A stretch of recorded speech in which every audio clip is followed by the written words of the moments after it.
कि अगर हम दुश्मन को अपनी ताकत से डिटर कर पाते हैं तो ये सबसे अच्छी बात है कि इस बार हमको जो हमने ऑप सिंदूर में किया उससे कहीं बढ़ करके काम करना पड़ेगा।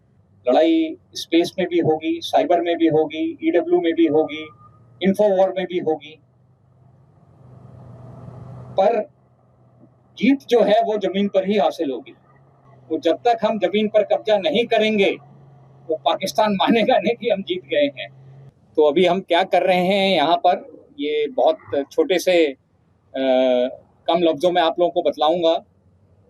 हमारा जो फॉर्मेशन है रैम डिवीजन, उसका यहाँ पर पिछले 1 महीने से ट्रेनिंग चल रहा है और ये डिवीजन जो हमारी वेस्टर्न कमांड की ऑफेंसिव फॉर्मेशन है खड़गा कोर, उसका एक हिस्सा है। यानी इस डिवीजन का मेन मकसद पाकिस्तान के इलाके में घुसकर वहाँ पर दुश्मन को बर्बाद कर और वहाँ पर ऑब्जेक्टिव्स पर कब्जा करना है।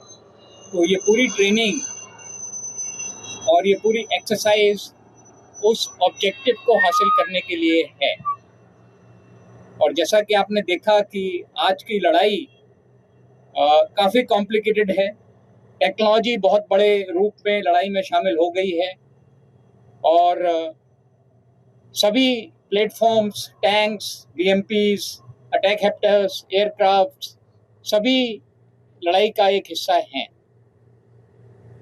पर इतनी ज़्यादा टेक्नोलॉजी, इतने ज़्यादा इक्विपमेंट के बावजूद भी जो सबसे ज़रूरी चीज़ है वो है ट्रेनिंग। यानी कि हमारी इन सभी हथियारों को, इन सभी टेक्नोलॉजी इक्विपमेंट को इस्तेमाल करने में महारत हासिल करना। और यहाँ पर जो एक्सरसाइज हो रही है, जो आपने देखा, वो उसी का एक हिस्सा है कि किस तरीके से हम जो हमारी कैपेबिलिटी है उसको अपनी ट्रेनिंग के जरिए और बढ़ा सकें। और जो टास्क हमें मिला है, और ये टास्क बहुत महत्वपूर्ण है, आप सब लोग जानते हैं कि ऑप सिंदूर में हमने दुश्मन को बहुत क्षति पहुंचाई थी, बहुत नुकसान पहुंचाया था, पर हम ये भी जानते हैं कि दुश्मन शायद अपनी हरकतों से बाज ना आए और दोबारा कोई ऐसा काम करे कि हमें फिर ऑपरेशन करने की जरूरत पड़े। और जैसा हमारी लीडरशिप ने भी कहा है और मैं उसको दोहराना चाहता हूं कि इस बार अगर दुश्मन कोई गलत काम करता है, कोई दुस्साहस करता है, तो उसका जवाब पहले से बहुत ज़्यादा होगा। और ये तैयारी उसी के लिए है, उसी जवाब के लिए है। तो एक बार फिर आप सभी लोगों का शुक्रिया यहाँ आने के लिए।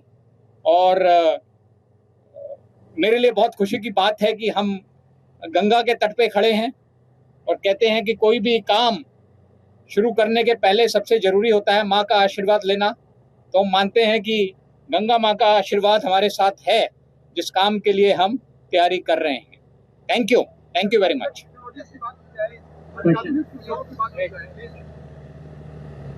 Sir, good afternoon. मैं मनीष हूँ, इंडिया टीवी से। सर, ऑप सिंदूर की आपने बात की, इस समय ऑपरेशन कैपेबिलिटी को लेकर आप अलग अलग जगह विजिट किए, जिसमें आर्मी चीफ भी थे, वहाँ पर हमने अश्विन प्लाटून और बाकी भी थे। बहुत अच्छा सवाल है आपका, क्योंकि टेक्नोलॉजी एक तरह से युद्ध का जो पूरा प्रारूप है, स्वरूप है, उसको बदल रही है।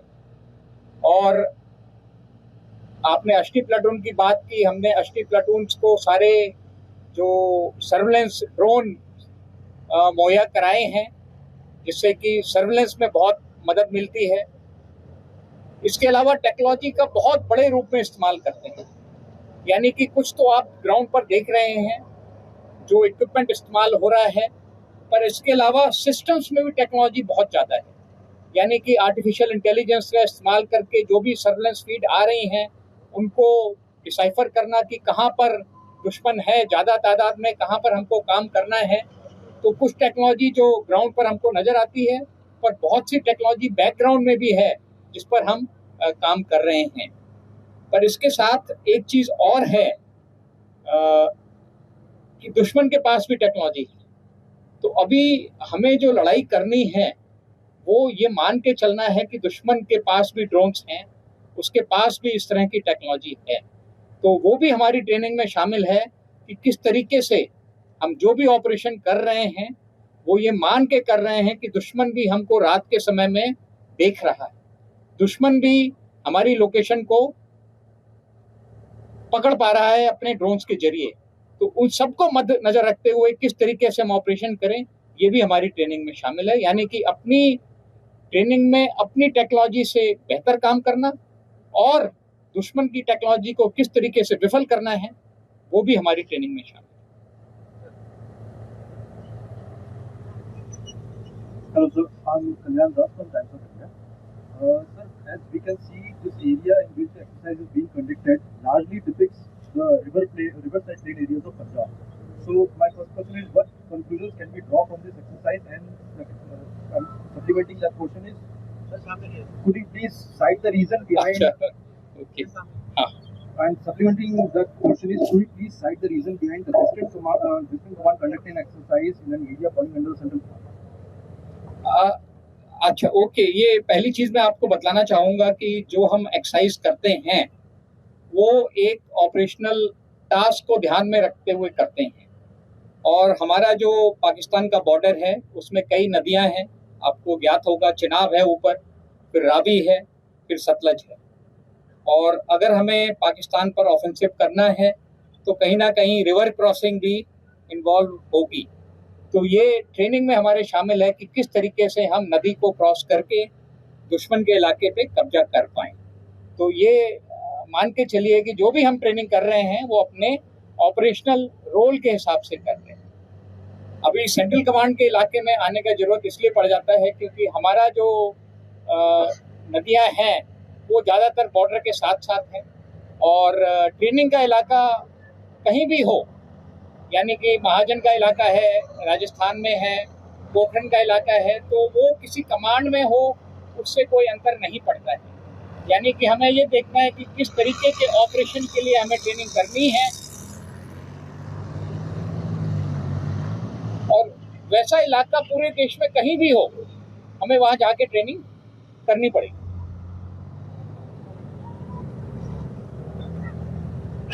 Sir, I'm Umesh Srivastava from News 18। Sir, भारतीय सेना समूचे विश्व में अपनी ताकत का लोहा बनवा रही है, अत्याधुनिक सुविधाओं से लैस है। ऑपरेशन सिंदूर में हमने पाकिस्तान को घुटनों पर ला दिया, और अब जबकि मैं देख पा रहा हूँ कि यहाँ पर इतनी अत्याधुनिक सुविधाओं से लैस भारतीय सेना युद्धाभ्यास कर रही है। ये युद्धाभ्यास यकीनन दुश्मनों के दांत खट्टे करने के लिए काफी है, विजुअल भी काफी है। और आर्टिफिशियल इंटेलिजेंस का इस्तेमाल कैसे सेना कर रही है? नहीं, आपके दोनों सवाल बहुत अच्छे हैं, और मेरा ये मानना है कि अगर दुश्मन हमारे इस अभ्यास को देख करके, हमारी तैयारी को देख करके, हमारी क्षमता को देख करके अगर कोई सबक लेता है और दोबारा कोई दुस्साहस नहीं करता है तो ये हमारे लिए बहुत अच्छा है। यानी अगर हम दुश्मन को अपनी ताकत से डिटर कर पाते हैं तो ये सबसे अच्छी बात है। पर अगर वो उसके बावजूद भी अगर कुछ करता है तो फिर जैसा आपने कहा कि इस बार हमको जो हमने ऑप सिंदूर में किया उससे कहीं बढ़ करके काम करना पड़ेगा। और आर्टिफिशियल इंटेलिजेंस, जैसा आपने कहा, बहुत जरूरी है। हम अपने सारे सिस्टम्स में, जो भी हमारे सिस्टम्स हैं, डिसीजन मेकिंग सिस्टम्स हैं, सर्वेलेंस सिस्टम्स हैं, उन सभी में हम आर्टिफिशियल इंटेलिजेंस का इस्तेमाल कर रहे हैं। और क्योंकि इसमें काफ़ी अभी भी स्कोप है, तो एक तरीके से ये हमारी जो कोशिश है और ज़्यादा से ज़्यादा आर्टिफिशियल इंटेलिजेंस सिस्टम्स को अपनी इक्विपमेंट में, अपने सिस्टम्स में शामिल करने की, वो एक लगातार जारी कोशिश है जो चलती रहेगी आगे भी। Last question sir, good afternoon, करम खुराना, जी न्यूज से। सर, ये जानना चाह रहा था कि हम ग्राउंड लेवल पे तो मॉकड्रिल कर ही रहे हैं, लेकिन सर जो साइबर वॉर भी है, केमिकल वॉर भी है, और एआई तो अभी आप कह रहे हैं, सर इनके लिए किस तरह की तैयारी है? नहीं, इसी के लिए साइबर से लेकर के केमिकल, न्यूक्लियर, बायोलॉजिकल सभी तरह की लड़ाई की हमारी तैयारी है। आप ये मान के चलिए कि हमें विश्वास है कि अगली लड़ाई सिर्फ एक डोमेन में नहीं होगी, मल्टी डोमेन ऑपरेशंस होंगे। लड़ाई स्पेस में भी होगी, साइबर में भी होगी, ईडब्ल्यू में भी होगी, इन्फोवॉर में भी होगी। पर जीत जो है वो जमीन पर ही हासिल होगी। तो ये सारे डोमेन में जो भी हम काम कर रहे हैं वो किसी तरीके से जो हमारी अल्टीमेट जीत है, वो चाहे 71 की जीत हो, चाहे 65 की जीत हो, वो जब तक हम जमीन पर कब्जा नहीं करेंगे वो पाकिस्तान मानेगा नहीं कि हम जीत गए हैं। तो डोमेन सारी जरूरी हैं, हम सारी डोमेन में लड़ाई की तैयारी कर रहे हैं। पर जो आप ग्राउंड पर देख रहे हैं ये फिर लास्ट, ये मान के चलिए कि सारी डोमेन को मिला करके लास्ट में जो ऑपरेशन होना है वो यही है जो आप देख रहे हैं।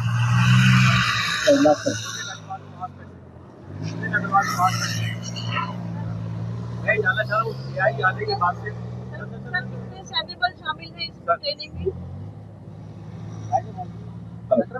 मुझे जानना चाहता हूँ कि AI आने के बाद से सेना के लिए मुश्किल बढ़ी है कि आसान हुई है?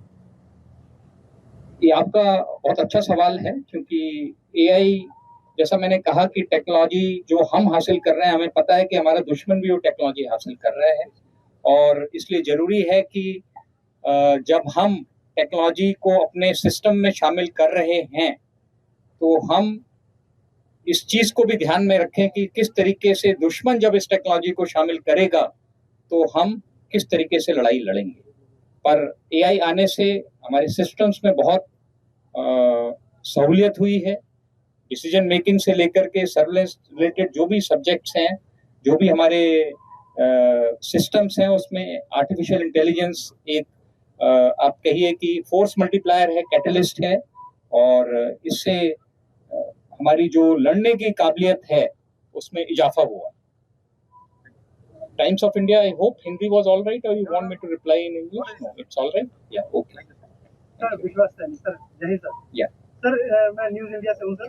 सर मेरे को ये पूछना है कि जैसे कि अभी विदेशी इक्विपमेंट भी ज़्यादा इस्तेमाल हो रहे हैं, लेकिन अभी डिफेंस की जो ट्रेनिंग चल रही है इसमें जो देशी जो हमारे हिंदुस्तान के इक्विपमेंट है वो कितने कारगर साबित हो रहे हैं या कितने इस्तेमाल हो रहे हैं अभी आपकी ट्रेनिंग? नहीं, आप ये मान के चलिए कि आपने जो इक्विपमेंट यहाँ देखा है वो तकरीबन सारा इंडिजिनस ही है। और मुझे तो ये बताते हुए बहुत खुशी है कि ज़्यादातर ड्रोन्स जो आप उड़ते देख रहे हैं ये हमने अपने सेना ने अपनी वर्कशॉप में खुद बनाए हैं।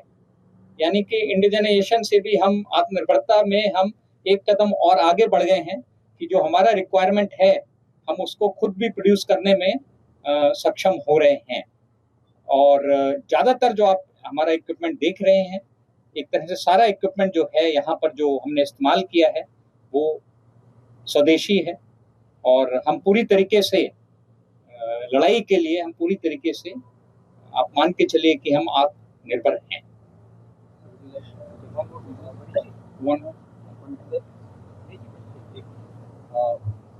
मेरा सवाल हो रहे हैं ताकि जो आए सेना में तो वो उस दिमाग के साथ आए जो उनको जरूरत है। Thank you. नहीं, आपका जो सवाल है अच्छा सवाल है।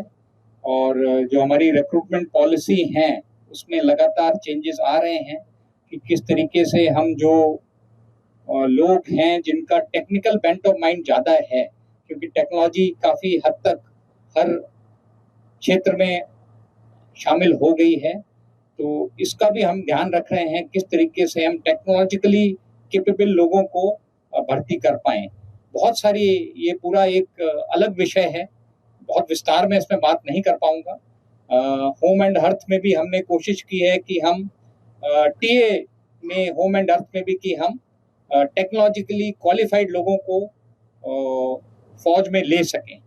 पर ये एक मेजर चैलेंज है और हमारी रिक्रूटमेंट पॉलिसी में जो जरूरी बदलाव हैं इसके मद्देनजर वो किए जा रहे हैं। Sir one last question. Sir नमस्कार, मैं रोहन कुमार भगवत.com से। सर मैं आपसे ये पूछना चाहता हूँ, ऑपरेशन सिंदूर के अंदर तो महिलाओं की भागीदारी दिखी है, लेकिन ये जो आपकी एक्सरसाइज चल रही है इसमें कितनी महिलाओं की भागीदारी है? बहुत अच्छा सवाल है। अभी कई महिलाएं जो आपने नहीं देखा, क्योंकि सब लोगों को आप नहीं देख पाते हैं, और जो हमारे सपोर्ट आर्म्स हैं और लॉजिस्टिक आर्म्स हैं उसमें जो महिला ऑफिसर्स हर जगह मौजूद हैं। पर क्योंकि जो आप देख रहे हैं वो सिर्फ फाइटिंग आर्म्स का ऑपरेशन देख रहे हैं, पर महिलाओं की बहुत बड़ी भागीदारी है जहां भी वो शामिल हैं फौज में, और बहुत नंबर्स धीरे धीरे उनके बढ़ रहे हैं। धीरे धीरे उनका जो कोटा है फौज में आने का वो बढ़ रहा है, और हर ऑपरेशन में मुझे पूरा विश्वास है कि महिलाओं की और ज़्यादा भागीदारी है।